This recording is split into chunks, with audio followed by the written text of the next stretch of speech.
Welcome to this tutorial.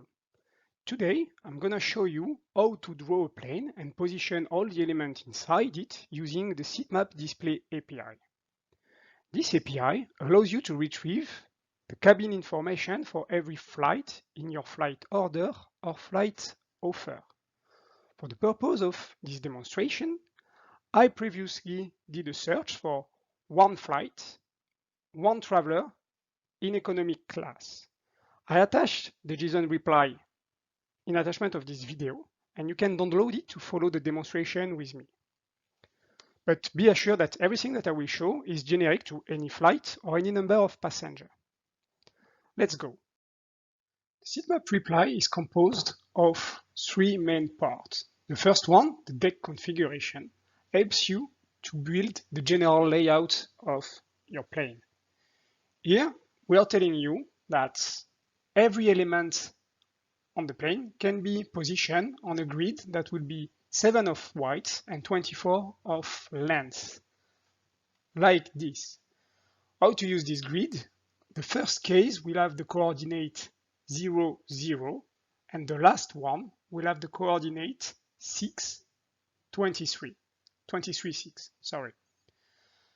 We are telling you as well that the first row where there will be seat is the row number 8, and the first row there will be, the last row there will be seat is the 22. But this number or the airline number, it's really your row number you can find on the ticket, so it's hard to position at that time.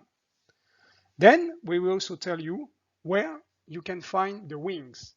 So there you see the wing starts in position 1 and end in position 8. So let's position the wing 0, 1, so it's starting there. 2, 3, 4, 5, 6, 7, 8, it's finishing there. And see, we can position, and that's how you're positioning the wings. The same, we are telling you that the first row seated will be the row 9, where the wings start in row seat number 9, and it will end up in row seat number 18. And finally, we're also giving you the information for the exit row. There it is in position. This is the X information. It is in position 3 and 4. So again, 0, 1, 2, 3, 4. They're there. And that's it. With this part, as I was telling you, you're building the generic layout of the plane. Now let's move to the second part. Second part is the facilities. There we are giving you the information of every facilities in the cabin.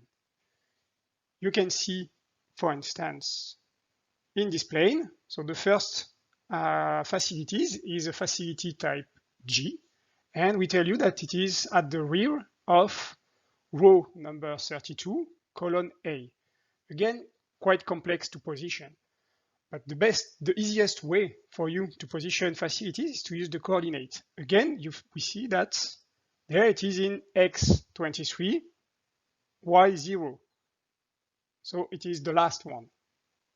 It's easy to position. The second one is just by its side. And if you follow the same logic, you can position every facilities just like that. If you want to display, if you want more information on the facilities or to display to your user, you can use the dictionary, the facilities dictionary to know what facilities you have. In this case, it's galley and lavatory. And finally, we'll move to the last part, the seat part. There, we will give you many information about the seat. And again, the easiest way to position it is still to rely on the coordinate. For instance, this seat 12B is in coordinate 4, 0, 1, 2, 3, 4, 1. So it is there on the grid. We're also providing you the characteristic of this seat. If you want detailed information to display to your customer, you can refer to the seat characteristic dictionary, where we will translate everything for you. We can see there that this seat is an exit row seat, that it is chargeable and not suitable for infant and child. Then we're also providing you the status of the seat, its availability status, and the price per passenger. Why is it per passenger? In my case, I have only one traveler without any special membership. But for instance, if you have several passengers, one of them is a child, because the seat is not suitable for child, the status will appear as blocked for him, but still available for your adult traveler. And if you have several adults and one of them has a gold membership for the airline you're looking for, maybe his seat will be free of charge, but for the other passenger, they will still be chargeable for 24 euros. That's why it is split like this. If you follow the same logic to apply for the coordinate for every other seat, you can complete the whole seat map. Now, you may wonder why to use this coordinate to position everything. The coordinates are actually there to help you abstract every specificities of airline or plane. There, for instance, you will see that there is no row 13 on this plane. But thanks to the coordinates, you didn't have to know that.